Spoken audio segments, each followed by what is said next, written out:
Margaret Atwood has over 12 novels to her credit and 15 books of poetry. The Handmaid's Tale arrived like an earthquake in the dialogue between faith and reason. In it, she describes a woman's fight to escape God-quoting oppressors who have turned America into a theocracy where women are stripped of their rights and torture is justified in the name of national security. Harold Pinner adapted The Handmaid's Tale for the silver screen. You're going to be handmaids. You're going to serve God and your country. All right, girls, into the bus. Let's go. As Margaret Atwood moved among the writers here for the Penn Conference on Faith and Reason, naturally the subject of fundamentalism and theocracy came up often. When you look back on it, was The Handmaid's Tale true?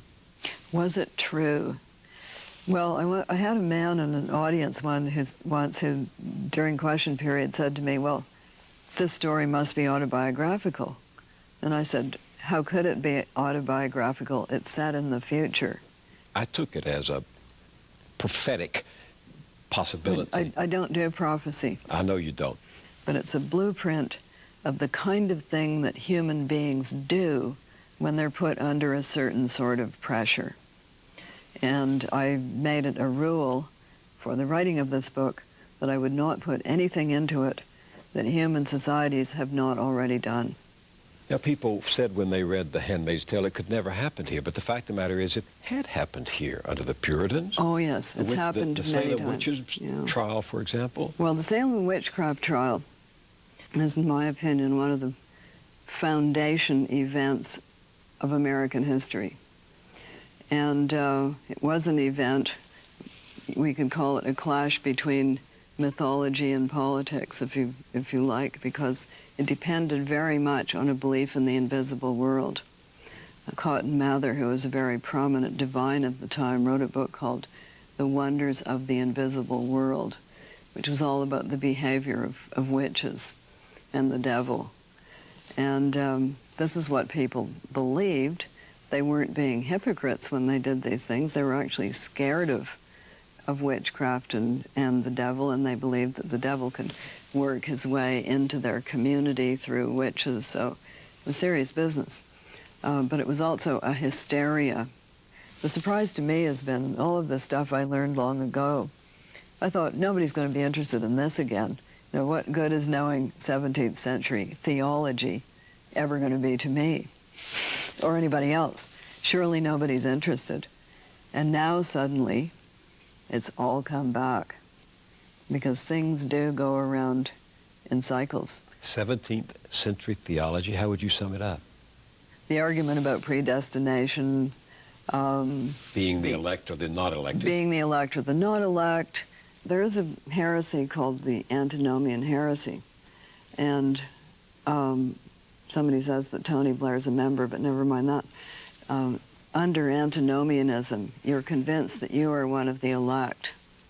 All right, that you are one of the elect, that you're destined to be elect from birth, that you're going to be saved no matter what, and therefore you can do anything because you're already marked as one of the elect. So that, of course, just lets you do all the most atrocious things you might be inclined to do while still believing that you are justified. I think it's the kind of event that replays itself throughout history when cultures come under stress, when societies come under stress, these kinds of things happen. People start looking around for essentially human sacrifices. They start looking around for somebody they can blame. And they feel if only they can demolish that person, then everything's going to be okay. It's of course never true, but there are these periods in history. Things aren't going well. It must be the communists. Let's have Joe McCarthy. You know, things aren't going well. It must be them liberals, wherever it may be. Well, what The Handmaid's Tale illustrates so vividly is that society can give up its ideals, its freedom, its values in almost frighteningly normal ways. In an almost frighteningly rapid way. conditions change, there's too much turmoil or fear of some kind than people can handle, and that's the point at which they will trade their liberties for somebody who comes along and says, I'm a strong leader, I'll take care of it. The trains will run on time. If you wanted to take over the United States government today and set up your government, how would you do it? Well, that is more or less how, and The Handmaid's Tale is the answer to the question, if you were going to change the United States from a democracy into a totalitarianism, how would you go about doing it? Well, you wouldn't say, let's all be communists. You wouldn't get any takers for that. You might say a rather twisted sort of thing that would say, in order to preserve our freedoms, we have to give them up for now. You might say something like that, which is kind of, I think, what's been floating in the breeze this last little while. In order to preserve freedom, we have to demolish freedom, something like that. But you're more likely to say, this is the true religion, follow our flag, that kind of thing. I keep in my notebook something you said once. You wrote, what is needed for a really good tyranny is an unquestionable idea or authority. Political disagreement is political disagreement, but political disagreement with a theocracy is heresy. That's exactly right. If your government says, not only am I your government, but I represent the true religion, if you disagree with it, you're not just of another faction, you're evil. But you don't imagine that could happen here? Want to bet? Want to lay some bets as to that? I would never bet against Margaret Atwood. You'd have to have quite a lot of uproar first. But it's amazing how quickly people rolled over for the Patriot Act.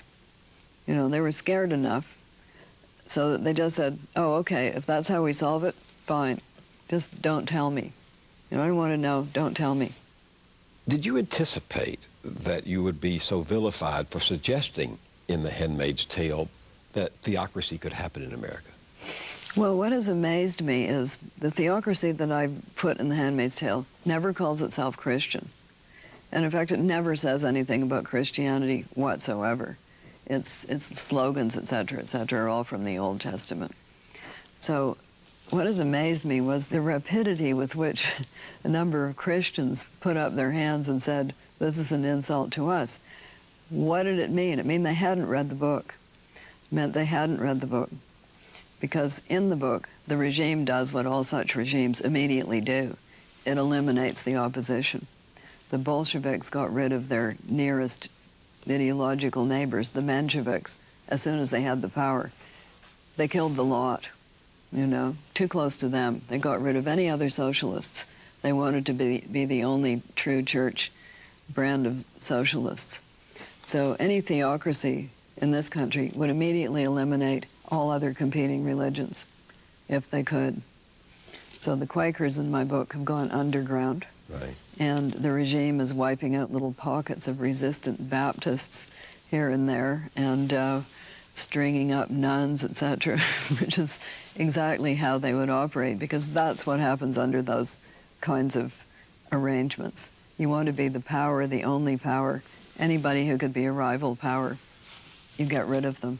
So I am one of those people who does believe in the America of Thoreau, for instance. Thoreau, the conscientious objector. Thoreau, the man who stood upon his principles, who refused, for instance, to pay taxes to a government that was waging a war he considered to be unjust, went to jail for it. That is the sort of essence of the kind of American that we have all looked up to for many years. It's also Henry David Thoreau who said to affect the quality of the day is the highest of the arts. Well, there you are, yes. Is that what keeps you writing? What keeps me writing? I don't know what keeps me writing. It's one of those things I don't know. But I know you were kidnapped by literature when you were young, and you've never wanted to be ransomed. That's true. Yes, that's absolutely true. Sometimes people play these silly games. They say, what would you have been if you hadn't been a writer? And I say, a ballet dancer, which is palpably absurd because I get dizzy. So the answer is really nothing else. I can't imagine anything else I would rather be.